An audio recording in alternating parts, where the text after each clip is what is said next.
Hi, you're on the Reddit Confessions channel. The lotion bottle hit the floor before I even got to her shoulder, not because I dropped it, but because she yanked away like I tried to burn her. I just stood there stunned, fingers still curled around nothing, watching it spin to a stop on the hardwood. "Don't touch me," she said, her voice flat. "You disgust me." And just like that, I knew this wasn't about the massage. This wasn't about sore muscles, long days, or stress. It was about us, or whatever was left of us. I wish I could say I said something clever, something strong, but what came out of me was less fire, more collapse and slow motion. "Then this marriage is over," I said. "Pack your things fast." I'd never seen her freeze before. Not like that. Not like she didn't know what came next. Marjorie was always one step ahead, always had an angle, a plan, a perfect little monologue to control the room. But this time her lips parted slightly and nothing came out. Just silence. The kind that doesn't sit in a room. It sinks into it. I backed away. Not dramatic, just enough to stop smelling her perfume. Enough to remind myself I had legs, a spine, and somewhere deep down, boundaries. And that's when it started. My phone buzzed. Not once, not twice, but 7 times. 7 different people. Because what I didn't know as I stood there still trembling was that 20 minutes earlier someone sent me a photo and then another and then a screenshot and then the final blow, a video of her, of Diego, of the training session from 2 nights ago. I hadn't seen it yet, but the whole world had. She didn't speak. She didn't move. Her eyes darted to her phone sitting face down on the couch cushion. That's when I knew something was off. Not just tension, not just contempt, but panic. I wasn't supposed to notice it. I wasn't supposed to say anything. I was supposed to slink away like always and make dinner or apologize for breathing too loud. But I didn't. And for the first time in years, she didn't know how to handle me. As she stood up slowly, I turned and walked to the hallway, not to leave, but to grab my laptop. My hands were still shaking from what I just said, but my brain was spinning faster than ever. Her phone had buzzed just minutes earlier, and I'd caught a glimpse of the name Bryce. Not a friend, not a coworker, just a name that had started showing up in strange places. I remembered it from when she'd left her phone on the kitchen counter and he'd sent a message saying, "Last night was worth the risk." She told me he was someone from her gym, just another guy in the group class who talked too much and tried too hard. I believed her. I even laughed with her about it. That was 3 weeks ago. I opened the family iPad we never used. Guess who had her messages synced? Within 30 seconds, I knew more than I was ready for. Photos, deleted texts, even voice messages. Nothing graphic, just revealing, emotional, intimate. The kind of closeness I hadn't felt from her in months, maybe years. And it wasn't just about him, it was about me. She wrote things like, "I feel trapped and he's soft. He'd never leave. That's why I don't respect him." Every sentence sank deeper than the last. Then one message stood out. "If I can get him to leave on his own, I get everything in the split. Just a few more days." I nearly dropped the iPad. She wasn't just cheating. She was planning to bleed me dry and walk away smiling. But what she didn't know, I had already opened the safe and she had no idea what was missing. I didn't sleep that night. I didn't even lie down. I just sat in the garage with the iPad in my lap and the glow of betrayal washing over me like a second skin. The longer I scrolled, the clearer it became. This wasn't some emotional affair or a one-time mistake. Marjorie was actively strategizing. She wasn't just pulling away from me. She was preparing to erase me quietly, cruelly, with full confidence that I'd never push back. By 2 a.m., I reached something new, a folder of audio notes, stuff she'd recorded on her phone and must have synced by accident. They weren't meant for anyone else, just little voice memos to herself. Curious, I pressed play on one, her voice calm, smug. "I swear if I have to fake one more dinner conversation with Everett, I'll scream.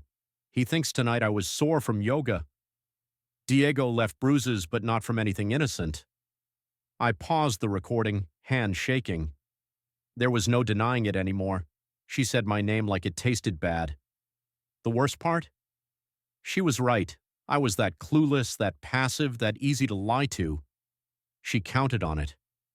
I'd built our whole marriage on the hope that being patient, kind, and steady would earn me love. Turns out it earned me a seat at the table of fools. But this wasn't just infidelity, it was mockery. I played another file. This one was shorter. He folded the towels again. Perfect corners like it matters. I could cheat in his face and he'd still ask if I wanted tea. I turned off the screen. My heart pounded, but not from sadness, from humiliation, from a kind of buried rage that I didn't even know I had in me. She'd taken my loyalty and carved it into a joke. I stayed in the garage till sunrise. When I walked back inside, she was awake, sipping coffee like nothing had happened. Her bags weren't packed. Of course not. She never thought I'd mean it. But I already had a plan, and the first step was making her think she still held the cards. She buttered toast like it was just another morning, humming even. I watched her pour coffee with those steady hands, the same ones that used to shake when we were first dating, and she'd tell me she was nervous around me. Now she couldn't even flinch in guilt. That takes practice or a total lack of shame. I leaned against the doorway, pretending I hadn't just spent the night in the garage listening to audio files of my wife mocking me, pretending I hadn't read messages where she called me a stepping stone with a wallet. I knew what she was doing. She assumed my threat from last night was just a burst of emotion, the kind I'd walk back in silence, maybe with flowers and an apology for upsetting her peace. "Morning," she said without turning around. "You left the garage open all night again." Again, like I was the problem. "I needed air," I muttered, forcing my voice not to crack. "Got a lot on my mind." She glanced at me with a smirk. "Thinking's dangerous for you." That was her favorite kind of insult. Soft, subtle, dressed in sarcasm. I used to laugh along with it. I thought it was just our dynamic, that maybe if I endured enough of those little stabs, she'd love me harder for it. What a fool I'd been. I sat at the table across from her, pretending to scroll through the news, but I was watching, listening, measuring the way she avoided eye contact, how she double-checked her phone notifications every few minutes, how she'd half smile when certain names lit up her screen. She didn't know I already knew everything, so I played dumb. I even asked, "You got plans today?" She barely paused. "Might hit the gym later. Diego is doing a small workshop." There it was. His name dropped like it was nothing. I almost laughed. She really thought I'd be okay with her spending more time with him. The man she'd shared motel rooms with while I was home washing her clothes. I nodded slowly, forcing my lips not to tremble. "Cool. You deserve a break." She smiled, not at me, but at her reflection in the window. She thought she'd won, that I was folding again. But by the time she got back from the gym, something would be missing. Something she thought I'd never touch, and it would tear open a truth she'd been hiding far too long. She left around noon in full makeup and a gym bag that looked oddly flat. No yoga mat, no towel, but a fresh spritz of perfume that lingered in the hallway like a dare. I watched her get into her car from the upstairs window. She didn't look back once. That was what broke me most. Not the affair, not the lies, but how easy it was for her to drive away from the man she used to cry in front of just because a movie made her emotional. As soon as she left, I moved fast. I had about 4 hours before she'd be back, and I wasn't wasting a second. First, I grabbed the envelope from behind the furnace in the basement, something I'd hidden there 6 months ago, back when I first started to feel like her distance wasn't just stress or hormones or getting older. It was full of quiet doubts. I wasn't ready to face it until last night. Bank statements, a copy of the deed with only my name on it, a printout of our prenup. She swore we'd never need it. But what mattered most was the small velvet box inside. The engagement ring, not the one I gave her, the one I'd secretly replaced it with last month after I noticed hers missing from her finger more and more often. She claimed she took it off when she went to the gym or cooked, said she didn't want it scratched. The truth was she'd stopped wearing it because it didn't fit the fantasy she was selling someone else. So, while she slept one night, I swapped it for an identical cubic zirconia. She never noticed the real one. I had it now, tucked away with an appraisal receipt and insurance photos worth enough to pay off half the mortgage if it came to that. I stood in our bedroom for a long time just staring at the dresser. Her drawers were packed with things I used to recognize. Perfumes I bought, clothes I folded, gifts I wrapped. They felt foreign now. Her whole side of the room felt like a museum exhibit dedicated to someone who didn't exist anymore. And on top of it all, her phone buzzed. She'd left it behind by mistake. My heart stopped. I wasn't going to check it. I swore I wouldn't stoop to that. But then it lit up again. "See you in room 212. Doors unlocked." She never expected me to read that. But she also didn't expect me to take a drive to that motel either. I didn't plan the drive. I just got in the car, turned the key, and let my hands steer. It felt mechanical, like I wasn't even doing it, just observing my own breakdown from a distance. The message on her phone was still burned into my eyes. "Room 212, doors unlocked," not even a hint of subtlety. She was confident, comfortable, practiced. That was the worst part. The motel was 15 minutes away. I passed it 100 times before, always assuming it was for truckers or cheating teenagers.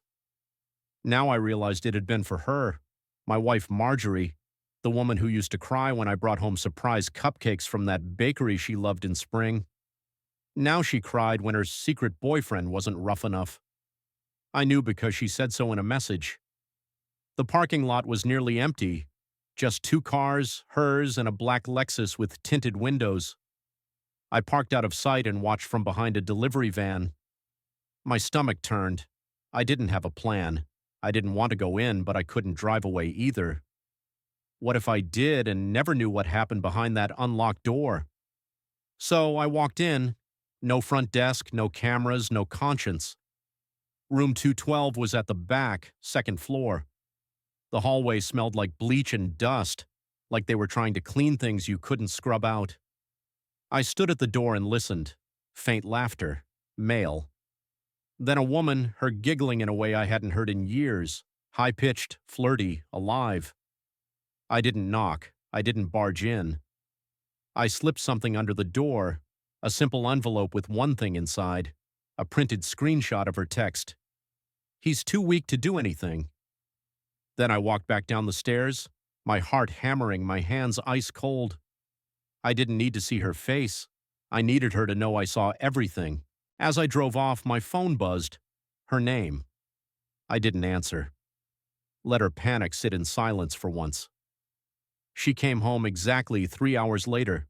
Her hair was windblown, cheeks flushed, and her smile didn't match the expression I'd seen on her face in years. It was too soft, too young, too satisfied.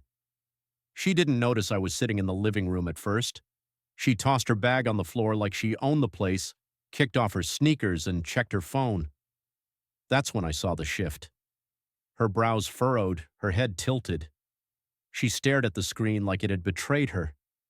Then her eyes found me. "What did you do?" she asked sharply, skipping any greeting. I didn't flinch. "Nothing, just return the favor." She looked around like the walls had ears. "What does that mean?" "You'll figure it out," I said. "You're smarter than me, right?" She was already storming toward the bedroom, pulling open drawers. The first one looked untouched, the second same, but the third, the one where she kept all her private things, was empty. Not a sock, not a single note or receipt, just silence. "You touched my things," she hissed. "No," I said calmly. "I moved mine. Yours are still here along with your choices." Her mouth opened, but no words came out. She was calculating, trying to predict what I'd seen, what I knew, what I might do next. For the first time in years, I was the unpredictable one. "I'm not playing this game, Everett," she spat. "You're overreacting like always." I nodded toward the hallway. "Go ahead. Room 212, right? Maybe he can help you pack." That's when the panic hit her. She froze in place like she didn't know whether to deny or plead. Her face drained, her lips parted, and for the first time since I found out, I saw something close to fear. She stepped toward me. "Let's talk." "No," I said. "You talk to him. I listened long enough." Then I reached for the envelope I'd placed on the coffee table. Inside was a USB drive.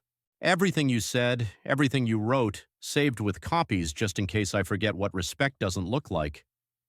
She didn't touch it. She just stood there shaking, the silence between us finally heavier than her excuses. And I finally exhaled. She didn't follow me when I walked out that night. No screaming, no tears, not even a whisper of an apology. Just silence. And for once, I welcomed it. The kind of silence that meant nothing more needed to be said. I didn't take much, just my laptop, the ring, the USB, and one duffel bag of clothes. I left behind the life she thought she could manipulate, let her sit in the wreckage she built. The motel room had already told me everything I needed to know, but watching her read the text, I slid under the door. That was the shift. I didn't need revenge. I needed freedom, and I had it now. I stayed at my brother's for a few days, told him only the essentials. He didn't ask for more. Funny how the quiet ones sometimes understand you best. We ate takeout, watched terrible sci-fi movies, and for the first time in years, I didn't feel like I had to tiptoe through my own life. The divorce papers are already being processed. Turns out the prenup she forgot she signed didn't work in her favor. She tried to contest it at first, but I'd already sent the messages and audio to my lawyer calmly, professionally. No drama, just the truth in her own words. When she realized she had no leverage left, she went quiet again. I've started walking in the mornings, just 10 minutes around the block with a thermos of coffee and no one texting to ask where I am. It feels small, but it's mine. Yesterday I met someone new. Not romantically, not yet. Just a stranger at the dog park who complimented my shoes. We talked about nothing for 20 minutes and I didn't feel invisible or ashamed. It's strange how peace sneaks in when you stop begging for crumbs from the wrong table. So, no, I don't regret walking away because losing someone who never really loved you isn't losing at all. What moment from this story hit you the hardest? Tell us in the comments.